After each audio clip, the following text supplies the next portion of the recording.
today. Let's move on to the next item on the agenda. That's the debates on cases of breaches of human rights, democracy and the rule of law. Rule 135.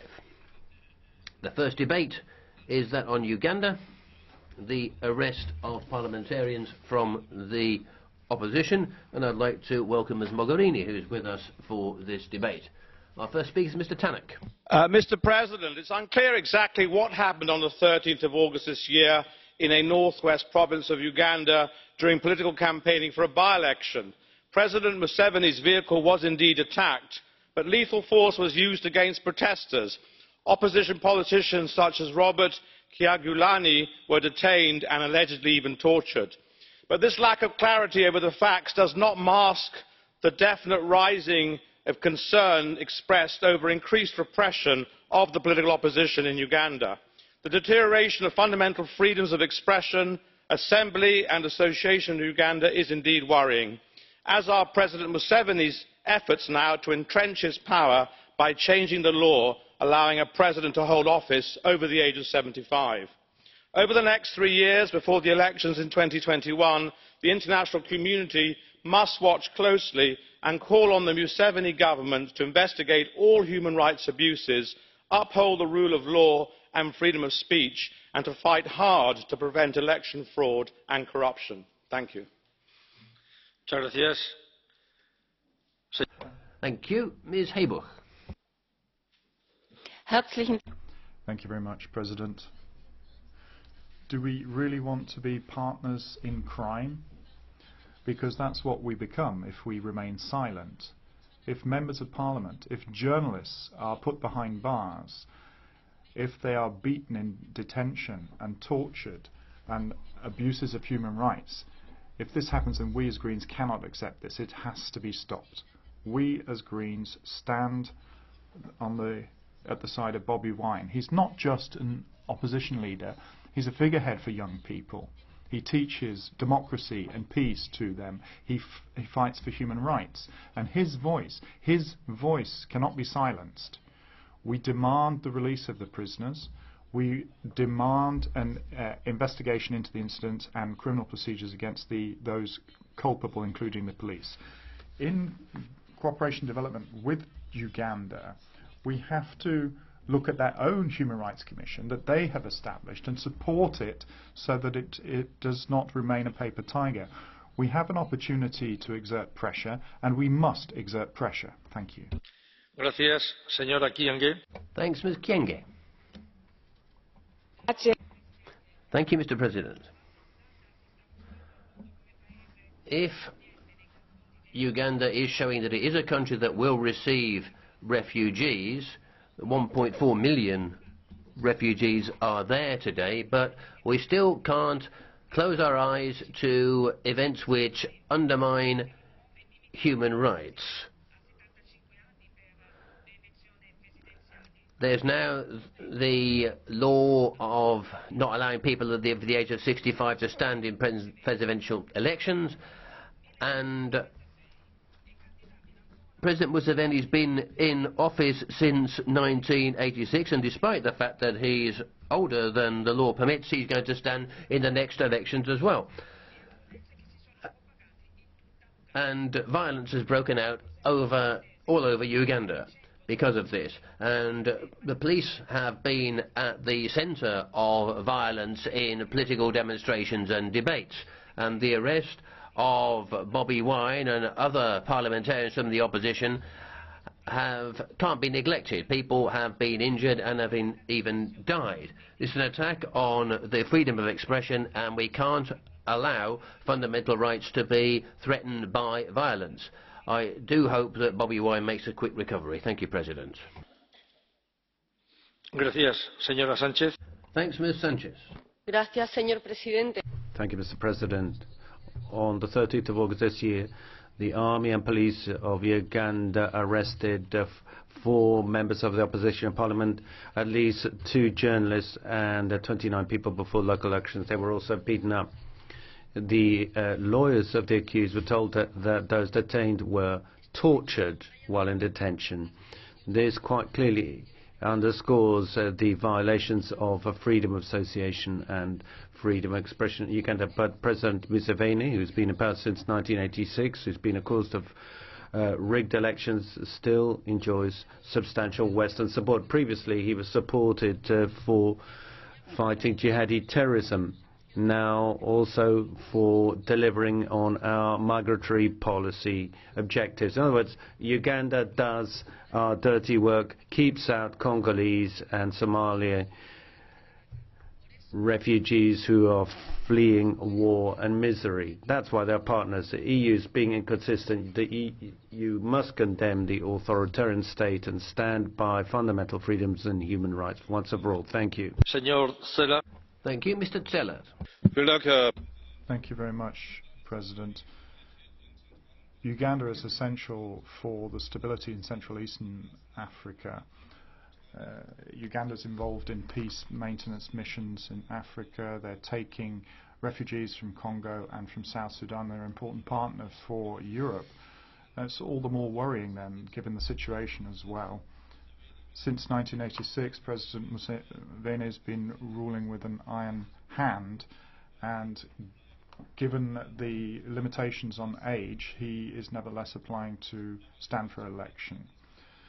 The dissatisfaction amongst others with young people, who constitute 3/4 of the population, i.e. under 30 years, is problematic. And seeing the young singer Bobi Wine coming into action, who is a serious opponent to Museveni, where there were opposition candidates put up, some of them even won office. Now, the Museveni regime, prior to the elections, we saw in the actions and during the campaign, the driver of Bobi Wine was assassinated and people have been driven from the country and thrown into prison.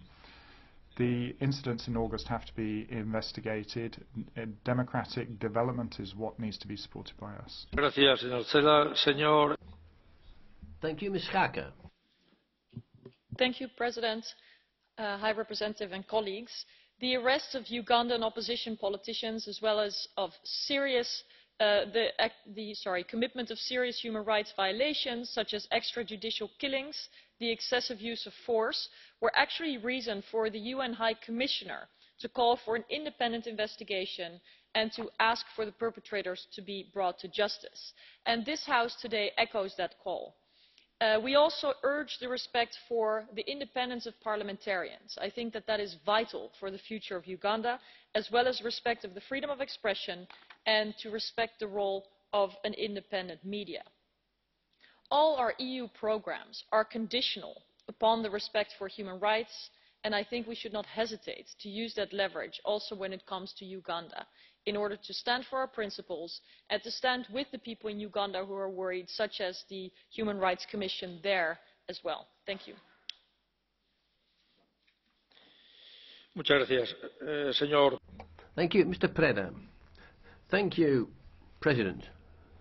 Let me begin by welcoming the High Representative to our discussion. Let me just say that today's debate about Uganda was the idea of my political group.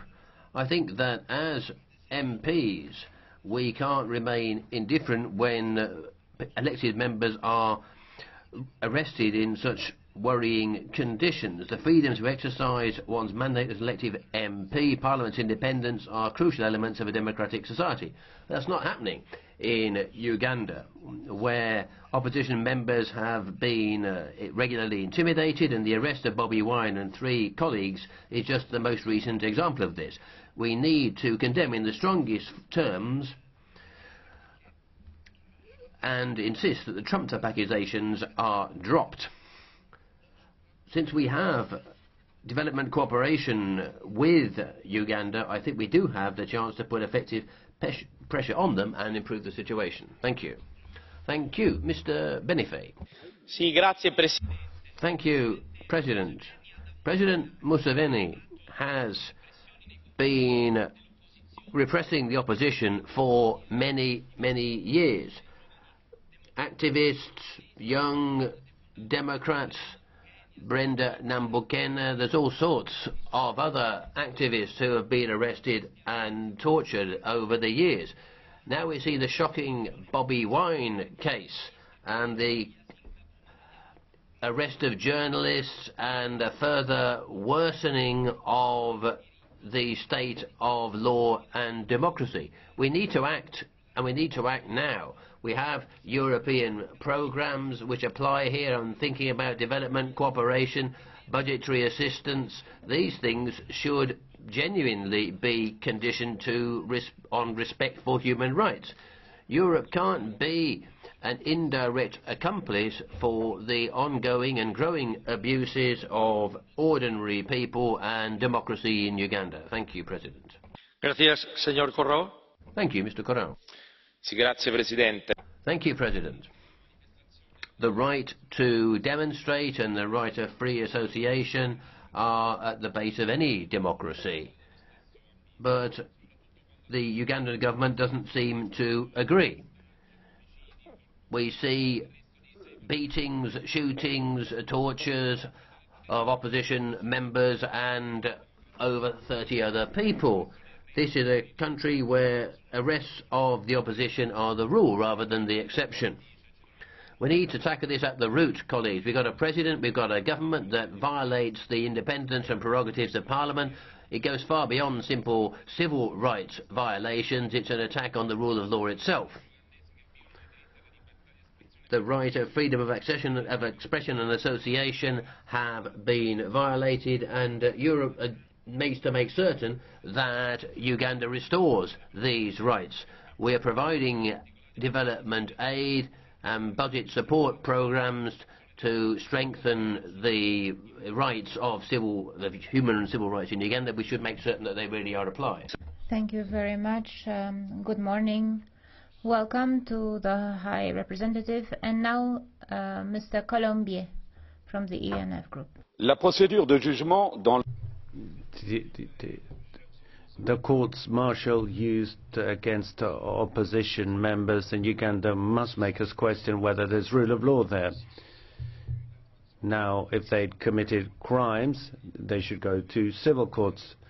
The same obtained for opposition politicians. They were detained during the campaign and allegedly tortured. This is scandalous. But is the European Parliament genuinely able to lecture others on rule of law?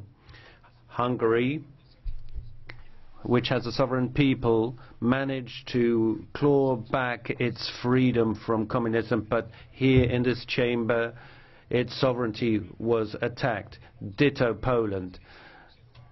Brussels leaders point the finger at them, and they have no legitimacy, and they just get money from Soros and others. Now,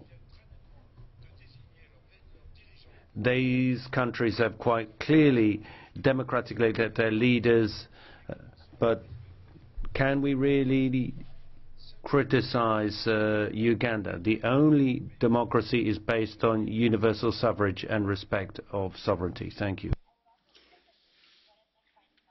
Thank you so much, Mr. Svoboda. Vážený pane předsedající. Mr. Chair, Mr. High Representative, governments of many countries are applying certain procedures when it comes to the opposition that violate human rights. Uganda is one of those countries. It's an almost standard set of steps. First, the opposition is being intimidated, then some people are being murdered, then there are false fabricated accusations, they are illegally detained, and they may even be tortured, and then they are accused of high treason only because they criticize the government of the country. Journalists are often arrested after a demonstration has come to an end, and they were present at this demonstration as the press corps. That is why we must point out that we will not tolerate any violations of human rights, and if the conduct of Ugandan government does not change, the EU should only target their help to those who are keeping to the state and to the law. Thank you so much. And now catch the eye, and the first would be Mr. José Ignacio Faria. Thanks, Mr. President. High Representative, the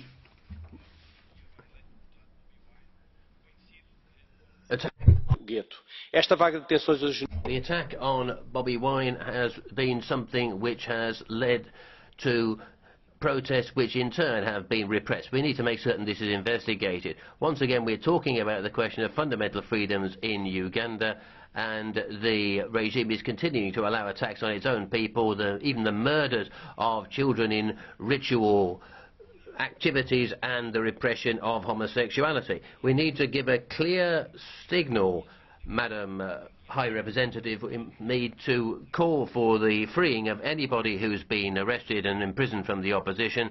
Let's increase the pressure on the Museveni regime so that he honours his commitment to international law and freedom of expression and association and meeting, and respects the rule of law and human rights. Thanks very much. Thank you so much. And now Mr. Juan Fernando López Aguilar. Presidente, Comisaria Mogherini.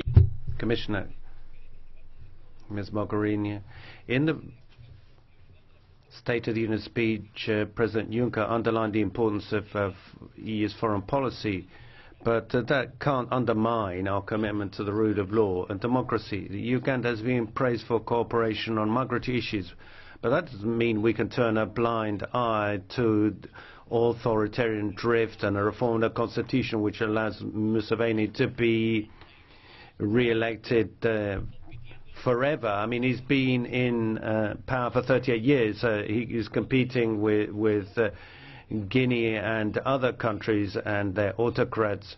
He's having opposition politicians that are critical arrested, and likewise journalists. And this, of course, includes Bobi Wine, a musician who's also a politician, who was tortured and detained when he was trying to go to the United States to try to get the kidney damage he'd suffered cured. This is a country which still criminalizes sexual orientation, so we need to do better. Thank you.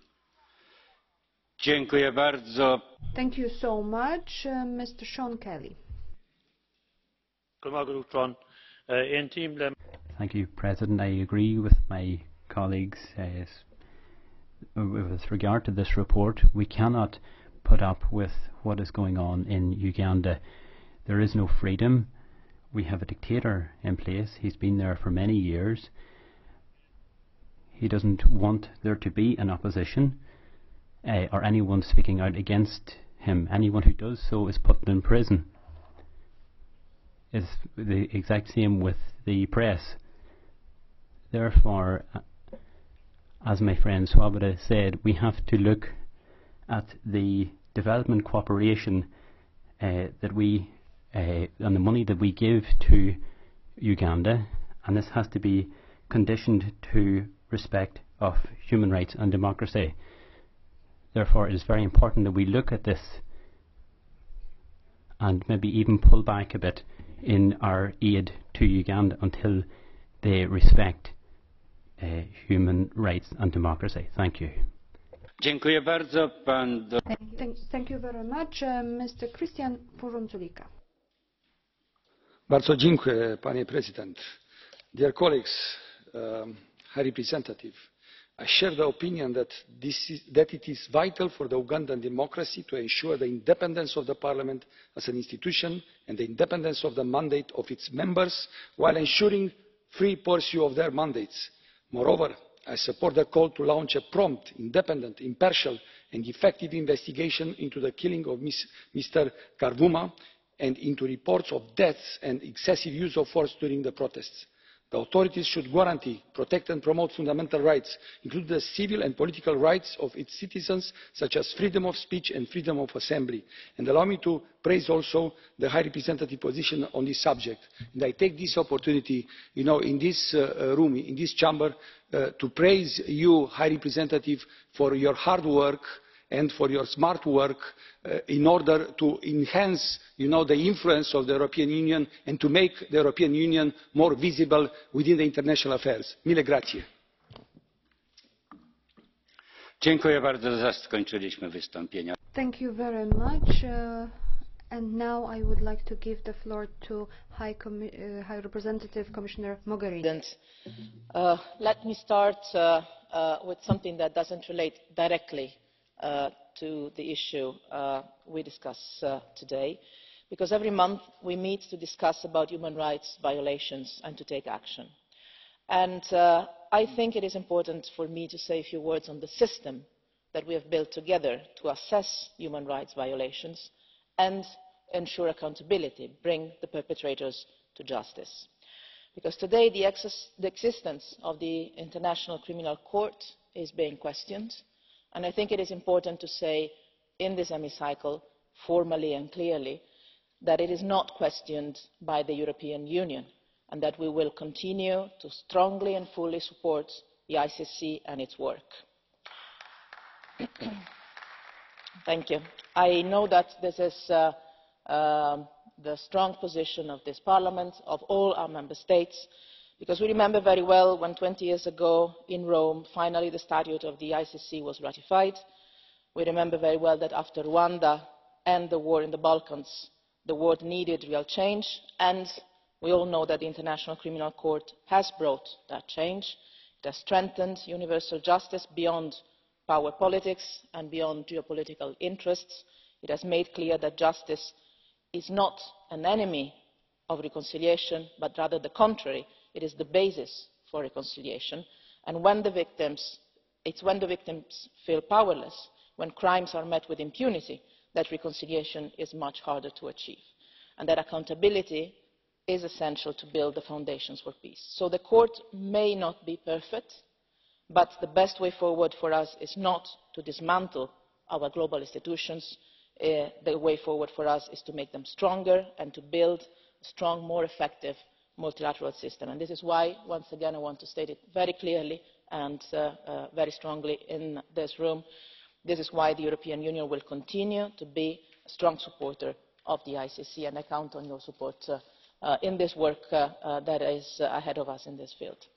Coming to the issue we are discussing on this point of the agenda, on the 13th of August, as most of you have mentioned, at least 35 people were arrested in the Arua district in the northwest of Uganda immediately before a local by-election. Among the people arrested were also 4 members of the parliament belonging to the opposition, and in the following days various Ugandan sources reported brutal treatment inflicted to the detainees by security forces, including members of parliament. The European Union delegation and Member States ambassadors on the ground followed the situation extremely closely and issued a joint statement on the 17th of August calling upon all forces in Uganda to respect the rule of law and individual rights. We got the authorisation by the military authorities. Our delegation and European ambassadors could visit 2 of them, Bobi Wine in the military barracks where he was detained, and also Francis Zaake in the hospital where he was undergoing treatment. Both members of the parliament had several wounds and needed comprehensive medical treatment. In that perspective, they were eventually authorised to leave the country at the beginning of September. However, they are still facing treason charges. An investigation on the alleged abuses has been launched by the police. The Speaker of the Parliament decided to set up an ad hoc committee in order to deal with this issue.